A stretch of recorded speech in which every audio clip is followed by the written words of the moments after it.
inviting Veena Suresh, research scholar of the Center for Women's Empowerment and Gender Equality. And the topic of her presentation is Impact of the COVID-19 Lockdown on Economic and Psychosocial Well-Being of Rural Women. A warm welcome to you, Veena. I'm handing over. Thank you very much. Yes, thank you, ma'am. So since I'm having some bandwidth issue, I request Vivek to share my presentation. So I will switch off my video for now, and I will on at the end of presentation. Yeah, good evening, everyone. My name is Veena Suresh, research scholar at Center for Women Empowerment, Gender Equality. I'm here today to talk about the impact of COVID-19 on economic and psychosocial well-being of rural women. As you've seen in the first day, the video on Amrita Vishwa, you might have get an idea about how closely we are working with Amrita Vishwa SHG women. So when the COVID hit the society, the immediate thought that we had is, what about our village rural women? How far they are affected with COVID? So this all are our research questions, because we find rural women and to understand what is happening in their community. So the research questions of our study was, what was the impact of India's national lockdown on the number of working days, income generation activity, then the food consumption pattern, general health and well-being of the members of Women SHG. Then secondly, we look at the impact on how it is different from the type of employment of the primary earner. Then we could also see that a lot of financial aid or community kitchens or other welfare programs was offered by the state as well as the national government. So we also had a curiosity that how far our SHG members are able to leverage such aid during the lockdown. Then coming to our fourth question, we strongly believe that SHG can act as a tool for women empowerment. They can provide finance, whether the SHG can act as a safety net during the lockdown. Then last but not the least, we would also like to know what are the unmet needs of SHG members so that we can plan our next interventions based on the unmet needs of the SHG members. Yes, next slide.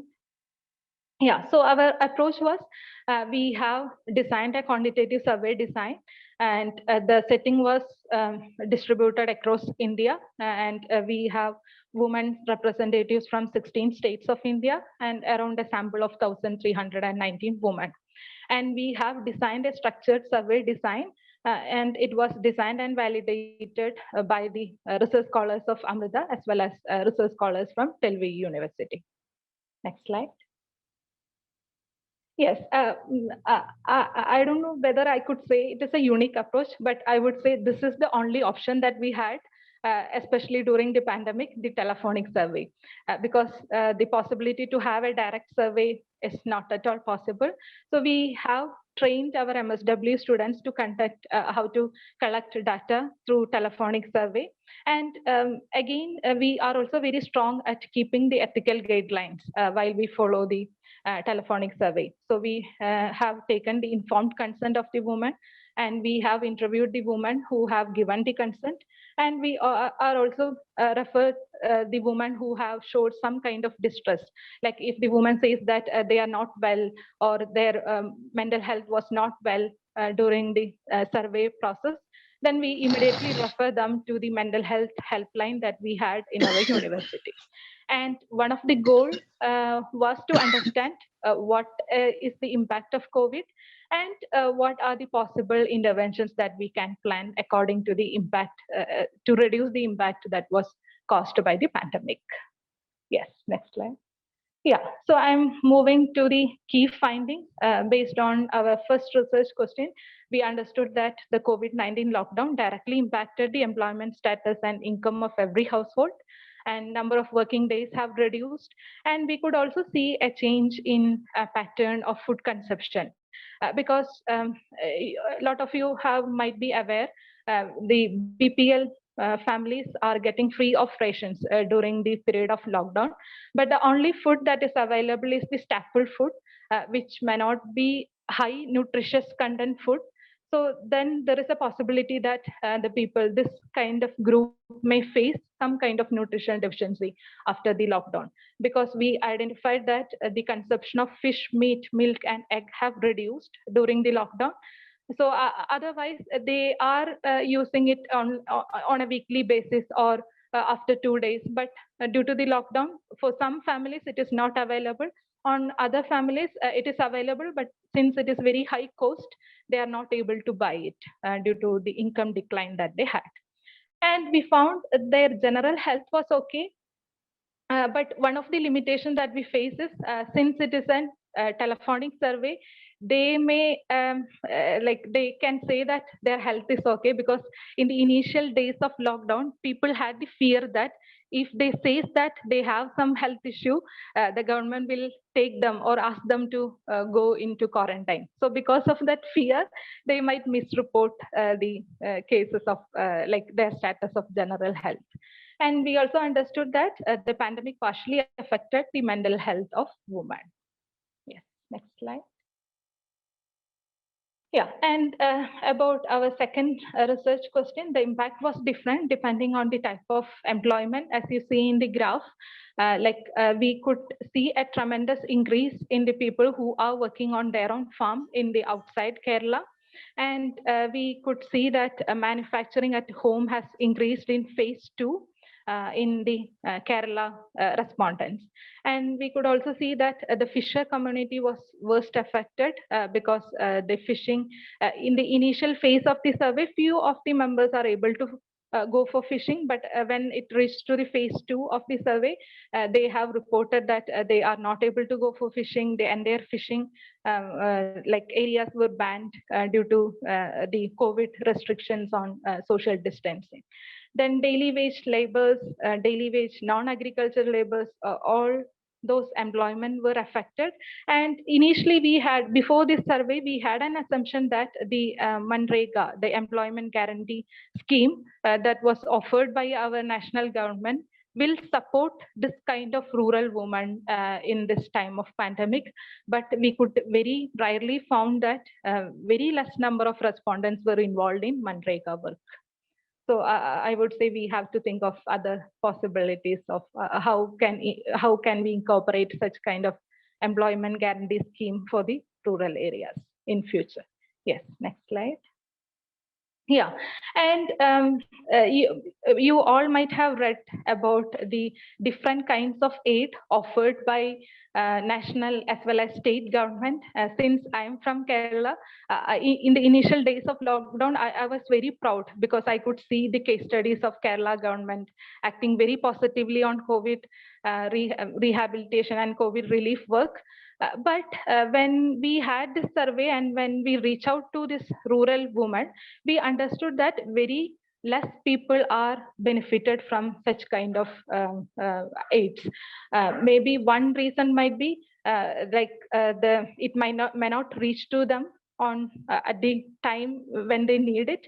On the other side, there might be reasons for they are not aware of such kind of aid. So during our survey also, we had a kind of education to the respondents. We have seen, did you see in the newspaper, these are the aids that are available. So I feel this has also helped the respondents to avail such kind of aids announced by the government. Yes, next slide. Yeah, and another unique question that we had in our mind was, what about the SHG program? Because it is considered as a very strong tool to ensure financial and social security for rural women. So do this program have the capacity to handle the COVID impact? But sadly, we find that no savings were happened during the period of lockdown, no distribution of loans have happened, and no meetings have happened. So we felt really sad because we assumed that it was a potential tool, but actually this program is also got affected due to the COVID. So that means we could not consider the impact of the COVID as something very low. It is a kind of, it has created a very high impact.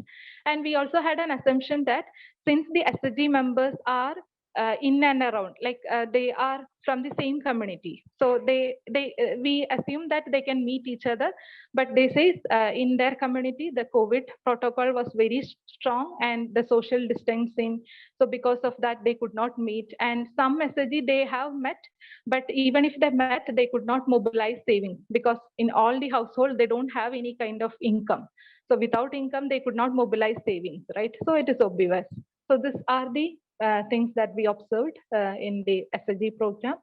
Yes, next slide. Yeah, moving to the last question. So we always plan financial aid, or we always plan interventions. Sometimes we lack need assessment, like what is their real need. So we strongly believe that we will always plan intervention based on the need assessment. So this is one way of collecting the need or understanding the need of rural women. So when we had this survey, most of the respondents from Kerala termed that financial aid was their immediate need because they had free rations available. So food is not a problem for them.